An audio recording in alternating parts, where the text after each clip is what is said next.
Hello friends, welcome back ஸ்பெயினிஷ் channel நண்பர்களே. இன்னைக்கு இந்த வீடியோவில் பார்த்தீங்கன்னு வச்சுக்கோங்களேன், மிக மிக முக்கியமான எச்சரிக்கையான ஒரு ஜோதிட ஆன்மீக விஷயத்தை தான் இப்போ இந்த வீடியோவில் அதிரடியாக பார்க்க போகிறோம். டிசம்பர் மாதம் 30ஆம் தேதி ஒரு பயங்கரமான நாளுங்க. அன்று தமிழ் மாதம் பார்த்தீங்கன்னு வச்சுக்கோங்களேன், 9வது மாதமான மார்கழி மாதத்துடைய 15ஆம் நாள். கிழமை திங்கக்கிழமை. ஸோ ஆண்டுடைய இறுதி நாளில் பார்த்தீங்கன்னு வச்சுக்கோங்களேன், இறுதியாக அமாவாசையானது வருது. வரக்கூடிய இந்த அமாவாசை மார்கழி மாதத்துடைய அமாவாசை. 2024 ஆண்டின் இறுதி அமாவாசை என்று இதை மட்டும் செய்ய மறக்காதீங்க என்று உங்களுக்கு எச்சரிக்கை சில தாள்களானது சொல்லப்பட்டிருக்கு. அந்த எச்சரிக்கை தாள்களை தான் இப்போ இந்த வீடியோவில் பார்க்க போகிறோம். இந்த வீடியோ ரொம்ப யூஸ்ஃபுல்லாக ரொம்ப இன்ட்ரெஸ்டாக இருக்கும். கண்டிப்பாக வீடியோ பார்க்குறவங்க வீடியோ ஸ்கிப் பண்ணாமல் பாருங்கள். ஏன்னா இந்த 2024 ஆண்டுடைய இறுதி அமாவாசை. ஆக்சுவலி அமாவாசைங்கிறது சாதாரண ஒரு நாள் கிடையாது. இந்த பிரபஞ்சத்தில் இருள் நிறைந்திருக்கக்கூடிய ஒரு எச்சரிக்கையான நாள்னா அது இந்த அமாவாசையை சொல்லலாம். அமாவாசைங்கிறது முன்னோர்களை வழிபாடு செய்கிறதுக்கு உகந்த நாள். முன்னோர்களை நாம் வழிபாடு செய்யும் போது தான் முன்னோர்களுடைய ஆசீர்வாதம் நமக்கு கிடைக்கும். முன்னோர்களுடைய ஆசீர்வாதம் கிடைத்தாதான் நம்ம வாழ்க்கையில் வெற்றியானது பெற முடியும். நமக்கு முன்னாடி வாழ்ந்தவங்க தான் முன்னோர்கள். நம்மளுடைய வம்சத்தில் இருந்த முன்னோர்கள் நமக்கு நல்லது செய்வதற்காக மேலோகத்தில் இருப்பாங்க. அவங்கள நாம் வழிபாடு செய்யும்போது அவங்களுடைய ஆசீர்வாதம் நமக்கு கிடைக்கும். அவங்க ஆசீர்வாதம் கிடைக்கும்போது ஈஸியாக நமக்கு எல்லா தடைகளுமே நீங்கும். ஆக்சுவலி கிரகங்களையே ஆட்டி வைக்கக்கூடிய சக்தி முன்னோர்களுக்கு இருக்குது. ஏன்னா கிரகங்கள் கொடுக்கக்கூடிய பலன்களை கரெக்டாக பார்த்தீங்கன்னு வச்சுக்கோங்களேன், நல்ல பலனாக இருந்து கொடுக்கறதுக்கு உதவியாக இருக்கிறது முன்னோர்கள்.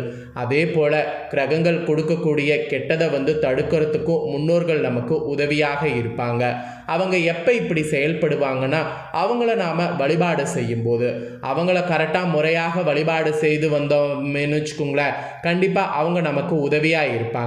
அதே அவங்கள நாம் கண்டுக்காமல் இருந்தோம்னு வச்சுக்கோங்களேன், கண்டிப்பாக நமக்கு எதையுமே பண்ண மாட்டாங்க. நமக்கு நடக்கக்கூடிய நல்லதுக்கும் சரி கெட்டதுக்கும் சரி காரணங்களாக இருக்கிறதே முன்னோர்கள் தான்.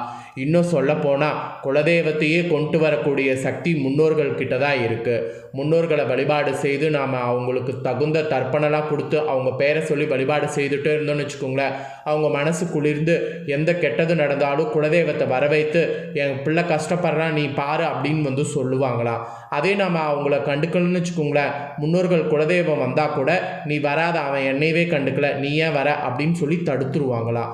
இந்த மாதிரியெல்லாம் பார்த்தீங்கன்னு வச்சுக்கோங்களேன், முன்னோர்கள் செயல்படுவதாக முன்னோர்களுடைய சாஸ்திரத்தில் சொல்லப்படுது. ஆக்சுவலி இது எந்த அளவுக்கு உண்மைங்கிறது அமாவாசை வழிபாடு செய்யாமல் இருந்தவங்க கஷ்டப்படும் போது தெரிஞ்சிருப்பீங்க. இது ரொம்பவே பார்த்தீங்கன்னு வச்சுக்கோங்களேன் ஒரு உண்மைங்க. அதாவது முன்னோர்களை சரியான முறையில் நாம் திதி தர்ப்பணம் கொடுத்து வழிபாடு செய்யலைன்னா நாம் அனுபவிக்க வேண்டிய கஷ்டங்கள் யாராலையுமே தடுக்க முடியாது. அதை அனுபவிச்சவங்களுக்கு மட்டும்தான் அந்த வழி தெரியும். வாழ்க்கையில் நல்லது நடக்கணும்னா முன்னோர்களுடைய ஆசீர்வாதம் தேவை. முன்னோர்களுடைய ஆசீர்வாதம் பெற அவங்கள நாம் ஒவ்வொரு நாளும் நினைக்கணுங்கிறது இல்லை, மாதத்தில் ஒரு நாள் அமாவாசையில் நினைத்தாலே போதும். அதுவும் இப்போ வரக்கூடிய அமாவாசை ரொம்ப ஸ்பெஷல் என்று சொல்லலாம். இது மார்கழி மாதத்தில் வரக்கூடிய அமாவாசை. அதுவும் இந்த 2024 ஆண்டுடைய கடைசி அமாவாசை வரக்கூடிய அமாவாசை. இந்த அமாவாசை சோமவதி என்று அழைக்கப்படக்கூடிய சோமவார நாளில் வருது. ஆக்சுவலி இது ஒரு ஸ்பெஷலான ஒரு அமாவாசை என்று சொல்லலாம். இந்த அமாவாசையை பற்றி நிறைய நான் தாள்களை ஷேர் பண்ண போகிறேன். இந்த அமாவாசையில் கிரக மாற்றங்களால் நிறைய ராசிக்காரங்களுக்கு மாற்றங்கள் ஏற்படும். அதெல்லாம் நான் கண்டிப்பாக ஷேர் பண்ணுறேன். இந்த வீடியோவில் நான் என்ன சொல்ல போகிறேன்னா, இந்த ஆண்டுடைய இறுதி அமாவாசைங்கிறதுனால இதை மட்டும் செய்ய மறக்கக்கூடாது என்று சில முக்கியமான தாள்கள் குறிப்பிடப்பட்ட அந்த தாள்களை தான் இப்போ இந்த வீடியோவில் ஷேர் பண்ண போகிறேன். அந்த தாள்கள் என்னங்கிறத அனைவரும் இந்த வீடியோ பார்க்குறவங்க தெரிஞ்சுக்குங்க. ஸோ தெரிஞ்சு இதை மட்டும் அன்று செய்யாமல் இருக்காதீங்க, செய்ய மறக்காதீங்க. என்ன செய்ய மறக்கக்கூடாதுங்கிறத இப்போயே ஞாபகம் வச்சுக்கோங்க. ஸோ ஆண்டு முடிகிறதுக்கு இன்னும் கொஞ்ச நாட்கள் மட்டுமே இருக்குது. ஆண்டுடைய இறுதியாக வரக்கூடிய அமாவாசையை கரெக்டான முறையில் நாம் செய்துட்டோன்னு வச்சுக்கோங்களேன், ஆண்டு பிறந்ததுக்கு பின்னாடி வரக்கூடிய எல்லா நாட்களுமே நமக்கு சிறப்பானதாக அமையும். மார்கழி முடிந்து வரக்கூடிய தை அமாவாசை ரொம்ப சிறப்பான அமாவாசை. இருக்கிறதுலே 3 அமாவாசை ரொம்ப ஹைலைட்டாக சொல்லப்படும். அதில் தை அமாவாசை ரொம்ப முக்கியம். தை அமாவாசைக்கு முன்ன வரக்கூடிய மார்கழி அமாவாசையும் ரொம்ப முக்கியம். இருள்கள் இருக்கக்கூடியதை நம்ம வாழ்க்கையில் நீக்கி ஒளிமயமான வாழ்க்கையை தரக்கூடிய மார்கழி அமாவாசையில் என்ன செய்யணுங்கிறத வாங்க பார்க்கலாம். மார்கழி மாதத்தில் வரக்கூடிய அமாவாசையை பௌச அமாவாசை அல்லது பூஷ அமாவாசை என்று அழைக்கப்படும். மார்கழி மாதத்தில் வரக்கூடிய அமாவாசைக்கு இந்த பெயரானது சொல்லப்படும். ஆக்சுவலி மார்கழி மாதம் என்பது சிவன் மற்றும் விஷ்ணு வழிபாட்டுக்குரிய மாதமாக பார்த்தீங்கன்னு வச்சுக்கோங்களேன் குறிப்பிடப்படுது. அதாவது சிவன் மற்றும் விஷ்ணுவுக்கு ரொம்ப உகந்த மாதமாக சொல்லப்படுது. இந்த மாதத்தில் வரக்கூடிய அனைத்து தினங்களுமே பார்த்தீங்கன்னு வச்சுக்கோங்களேன் ரொம்ப சிறப்பு. அனைத்து தினங்கள் திதிகள் ஆன்மீக முக்கியத்துவம் கொண்டவையாக சொல்லப்படுது. இந்த மாதத்தில் வரக்கூடிய பௌர்ணமி மற்றும் அமாவாசை தினங்களும் அதீத முக்கியத்துவம் வாய்ந்ததாக சொல்லப்படுது. அந்த வகையில் 2024 ஆண்டின் கடைசி மார்கழி மாத அமாவாசையானது கரெக்டாக டிசம்பர் 30 திங்கட்கிழமை மார்கழி 15 நாள் வருது. இந்த நாளுடைய சிறப்பு என்ன, இந்த நாளில் என்ன செய்யணுங்கிற விஷயங்களை தான் இந்த வீடியோவில் ஷேர் பண்ண போகிறேன். ஸோ என்னங்கிறத தெரிஞ்சுக்குங்க. மார்கழி மாதத்தில் வரக்கூடிய அமாவாசை தினம் முக்கியமான திதி தினம். இம்மாதத்தில் வரக்கூடிய அமாவாசை தினத்தில் முன்னோர்களை வழிபட்டு மேற்கொள்வது உங்களுக்கு மிகவும் நல்லது. வாழ்க்கைக்கு மிகவும் நல்லது நடக்கும். அப்புறம் மார்கழி மாதத்தில் வரக்கூடிய அமாவாசை தினத்தில் முன்னோர்களுக்கு குறிப்பாக எதிர்பாராத விதத்தில் மரணித்த முன்னோர்கள் இருப்பாங்கள, இல்லைனா உறவினர்கள் இருப்பாங்களா, அவங்களுக்கு திதி தர்ப்பணம் போன்றவற்றை தரணும். இல்லைனா அவர்களை வழிபாடு செய்யணும். இல்லைனா அவங்களுக்கு பார்த்தீங்கன்னு வச்சுங்களேன் பெருமாள் நல்லது செய்யணும்னு நினச்சிங்கன்னா, வைகுண்ட வாச பாக்கியம் கிடைக்கணும்னு நினச்சிங்கன்னா அவங்க பேரை சொல்லி ஏதாவது ஒரு இடத்துல தர்ப்பணம் கொடுக்கணும். இதை நீங்கள் கண்டிப்பாக பண்ணியே ஆகணும். அப்புறம் மார்கழி அமாவாசை தினத்தில் அனைவருமே காலையில் குளித்து முடித்து ஆற்றங்கரை அல்லது குளக்கரையில் மறைந்த உங்கள் முன்னோர்கள் உறவினர்களுக்கு திதி தர்ப்பணம் தரலாம். இல்லைனா வீடுகளிலே கூட பார்த்தீங்கன்னு வச்சுக்கோங்களேன் ஐயர்களை வர வைத்து திதி தர்ப்பணம் கொடுக்கலாம்.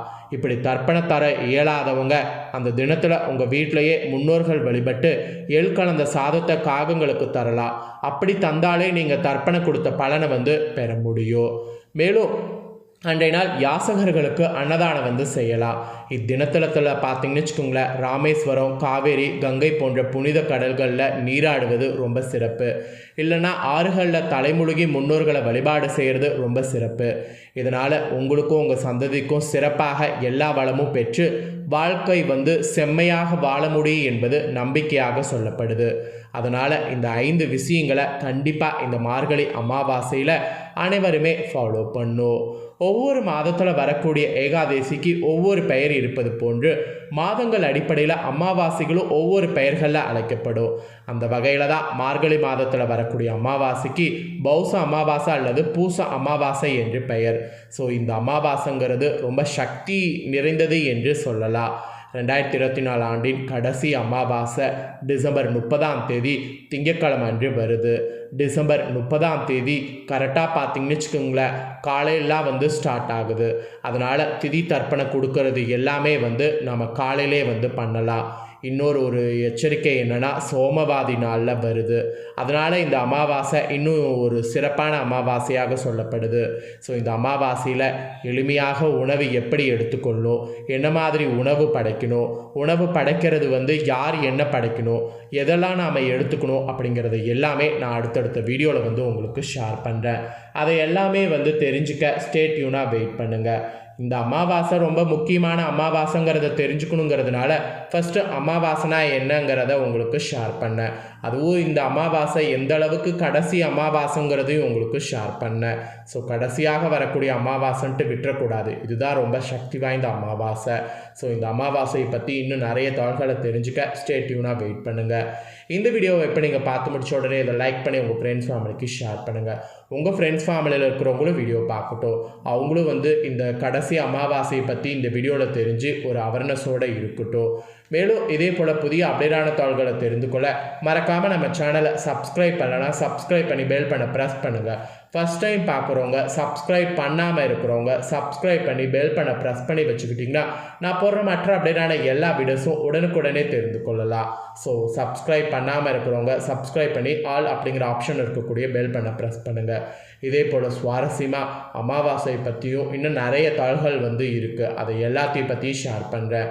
இன்னும் வைகுண்ட ஏகாதசி வேறெல்லாம் வரும், அதெல்லாம் கண்டிப்பாக நான் உங்களுக்கு ஷேர் பண்ணுறேன். அதெல்லாம் ஷேர் பண்ணுறதை தெரிஞ்சுக்கணுன்னா நான் சொன்னது போல் சப்ஸ்கிரைப் பண்ணி பெல் பண்ண ப்ரெஸ் பண்ணிடுங்க. நன்றி, வணக்கம்.